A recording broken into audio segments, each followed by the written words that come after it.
ओम श्री गणेशाय नम नमस्कार बंधुगण आपण मानकु आम यूट्यूब चैनल को बहुत बहुत स्वागत। जदि विशेष भाव में आम एठी कहिबा कि ए भिडियो रे आम विशेष रूप से आपण मानकु कहिबु आगामी ए 3 दिनर समय अवधि रे आपणक जीवन रे पूरा चार चांद लागिबाकु जाउछि। आपणक पई जदि विशेष भाव में कहिबु किपरि ए समय रहिबो केउ सब जिनिस रे आपणक विशेष रूप से फायदा मिलिबो केउ सबु जिनिसरे आपनको सावधानता रखिबाकु पड़िबो आपणकर लव लाइफ क्यारियर किपरि रहिबो बिजनेस व्यापार किपरि रहिबो एवं स्वास्थ्यर किछि महत्वपूर्ण इनफॉरमेशन मध्ये आमे आपण माननकु भिडियो रे देबु।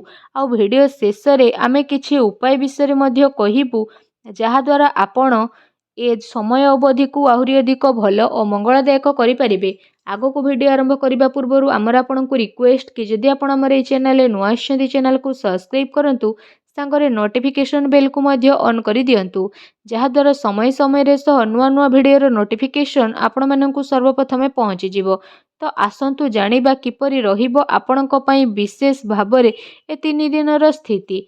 जदि विशेष भाव में कहबा कि सबुठारु प्रथमे कि कौन आपणक पई ए दिन रे विशेष रूप से पॉजिटिव रहिबा पई जाउछि। जदि आमे विशेष भाव में कहबा जदि आपण व्यवसाय करूछंती किंबा जदि आपण चाकरी कोठी करूछंती तो निवेश पई मध्य आपणको भल अवसर प्राप्त होई जिवो। यह आपणकर आर्थिक निवेश पई बहुत ही भल रहिबो जहा द्वारा आपणको आर्थिक लाभ प्राप्त हेबार बहुत भल अवसर प्राप्त मध्य होई जिवो। भाग्य भल साथ देव काम कार्य रे भल सफलता मध्य आपणको प्राप्त होई जिवो। ता सहित चल अचल संपत्ति दृष्टि निवेश करिबा आपणक पई विशेष रूप से बहुत ही भल साब्यस्त हेबो। सेथिपई समय आउ परिस्थिति को देखि निवेशर मध्य अवसर बा तलासी आपण नहीं जातु जहा द्वारा आपणको सफलता निहाती प्राप्त हेबो। आउ आर्थिक स्थिति मध्य आपणकर काफी मजबूत होई जिवो। ता सहित कोनोसी अप्रत्याशित आय बा शायद कौनसी प्रोब्लेम रे आपण फसी पारंती ए आयर भल भाव में प्रयोग करंतु जहा द्वारा कौनसी यात्रा बा एमिति किछि गतिविधि रे जोठी आपणकर उद्देश्य अस्पष्ट रहिबो विचार को लोक माननको कुहंतु जहा आपणक दिमाग रे रहिछि। सेथिपई जरूर भाव में रिसर्च करंतु निज आखपाखर लोकंक सह मिसंतु निजर वरिष्ठों को प्रभावित करने पाई शब्दर निपुणतार प्रयोग मध्य करंतु निजर क्यारियर को बढ़ेबा आउ किछि पैसा भरा योजना बा रणनीति बनैबा पाई यह गोटे शानदार समय रहिबो। आपणकर साथी एवं सहयोगी एबे आपणकर स्थिति को जानिबे रचनात्मक कार्य प्रति मध्य आपणकर विशेष रूप से रुचि बढ़िबो। ए अवसर अवश्य लाभ उठांतु नुआ भाव में काम करिबार मौका को हाथ जीवाकू दियंतु नहीं। निजर रचनात्मकता द्वारा निजर घर को खूबसूरत बनै पारिबे। निजर कार्य क्षमतार अन्य को आपण विशेष भाव में प्रभावित करिबे। कार्य क्षेत्र में लाभर विशेष जोग रही आकस्मिक धन लाभ मध्य समय आपनको विशेष रूप से होई पारे। आसंतु जानिबा आपनको पई कोन नेगेटिव रहिबो। घरोई समस्या को दूर मध्य करिबे अन्यथा प्रोब्लेम आसीपारे निज कथार भरोसा करंतु घर परिवार सदस्यों उपरे भरोसा करंतु कौनसी अन्य व्यक्ति उपरे आदु भरोसा करंतु नहीं। अनावश्यक प्रोब्लेम उपजिबो। यह सहित पारिवारिक स्थिति आपणकर चिंतापूर्ण रहिबो जहा द्वारा घरे टिके छोट मोट प्रोब्लेम होई पारे।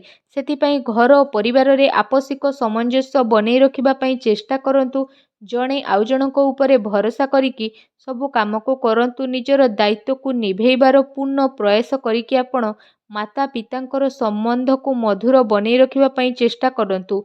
एमिति व्यक्ति पाखकु जांतु जहांकु पाखकु जीवा जरूरत रहिछि जेमिति आपणकर भाई भौणी माता पिता बा पड़ोसी सेमानंकु शांति प्रदान करंतु। ए समय रे सांसारिक एवं व्यवहारिक मामला उपरे ध्यान केंद्रित करिबार नाही बरं निजर दृष्टिकोण को बदलैबा एवं नुआ विचार को भाबिबार समय आसीछि।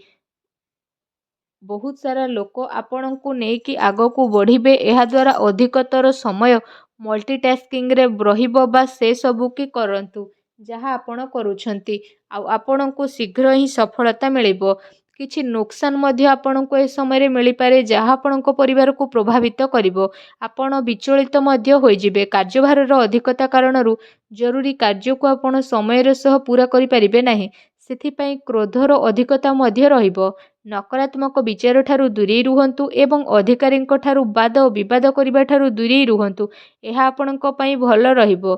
ଆସନ୍ତୁ ଜାଣିବା ଏ ଟାଇମ୍ରେ ଆପଣଙ୍କର ଲଭ୍ ଲାଇଫ୍ କିପରି ରହିବ।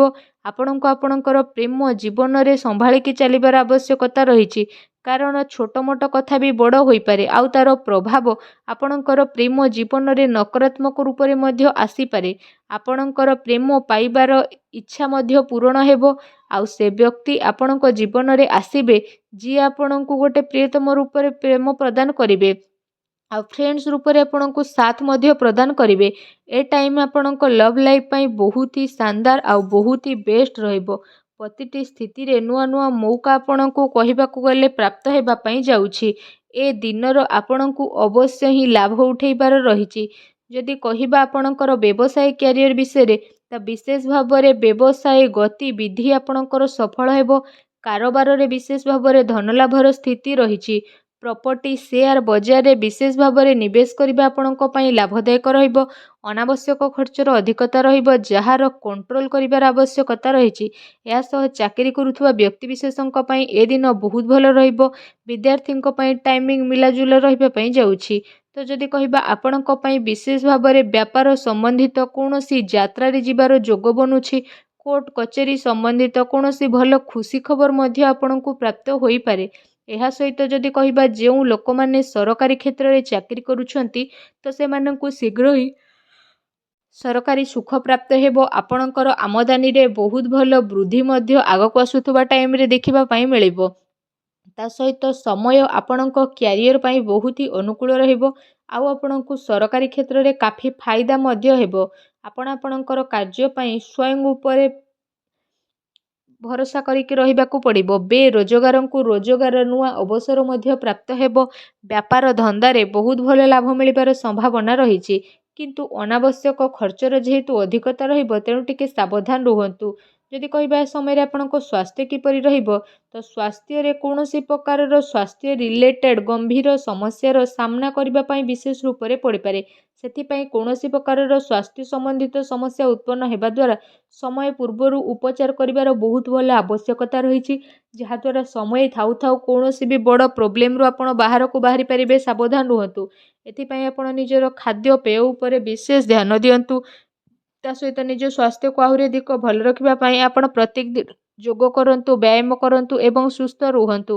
ଆସନ୍ତୁ ଜାଣିବା ଆପଣଙ୍କ ପାଇଁ କ'ଣ ବିଶେଷ ଉପାୟ ରହିଛି। ଯଦି ବିଶେଷ ଉପାୟ ବିଷୟରେ କହିବା ସ୍ନାନ ଆଦି ଆପଣ କରିସାରିବା ପରେ ବିଶେଷ ଭାବରେ ବହୁତ ହିଁ ପ୍ରେମ ପୂର୍ବକ ସାବୁଦାନାର କ୍ଷୀରି ବନାନ୍ତୁ ଆଉ ସେ କ୍ଷୀରିରେ ଆପଣ ଚିନି ବଦଳରେ ମିଶ୍ରି ମିଶାନ୍ତୁ। ଯେବେ ଏ କ୍ଷୀରିଟି ପ୍ରସ୍ତୁତ ହୋଇଯିବ ସେଥିରେ ଆପଣ ଅଳ୍ପ ଟିକେ କେଶର ପକାନ୍ତୁ ଆଉ ତାପରେ ଆପଣ ସେ କ୍ଷୀରିଟିକୁ ନେଇ ସବୁଠାରୁ ପ୍ରଥମେ ମା ଲକ୍ଷ୍ମୀଙ୍କୁ ଭୋଗ ଲଗାନ୍ତୁ। ଏହାପରେ ଆପଣ ସେ କ୍ଷୀରିକୁ ମା ଲକ୍ଷ୍ମୀଙ୍କ ଆଗରେ ରଖିକି ଘର ପରିବାରରେ ବାଣ୍ଟି ଦିଅନ୍ତୁ।